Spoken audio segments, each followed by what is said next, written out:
A long line of domestic murders puts Buncombe County third on a list of domestic violence-related homicides in the state. As we first reported yesterday at 6 o'clock, Buncombe tied with Wake County. News 13's Cheryl Barber joins us live at the Sheriff's Office. Cheryl, authorities say they've found a way to reduce those numbers.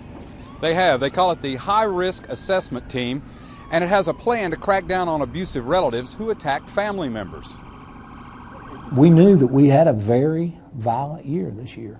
And according to the North Carolina Department of Justice, in 2013, that violent year wound up putting Buncombe County tied with Wake County for the most domestic homicides.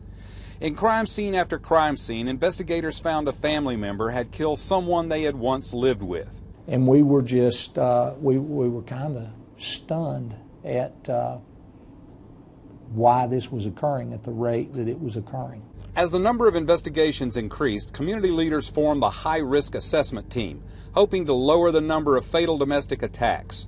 They found other communities who had come up with a model, 20 questions to identify how suspects accused of domestic violence chose to murder a family member. So when they say this individual has answered yes, the victim has answered yes to 10 or 12 of the 20 questions, we know we're dealing with somebody who has a very high probability of coming back and killing the individual. The person who's committed that crime against the family can also be targeted for a higher level of monitoring. Helpmate Director April Burgess Johnson says once domestic abusers have been charged with a crime, the judge could also require them to wear this, a GPS ankle bracelet that tracks their movements.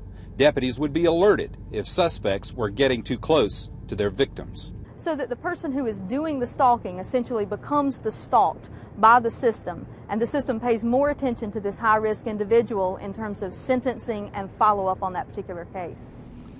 Of course, all of this costs money. It requires more ankle bracelets, staff to do the monitoring, and investigators to stay on the case. Officials plan to pitch the idea to county commissioners next month. Reporting live in Asheville, I'm Cheryl Barber, News 13.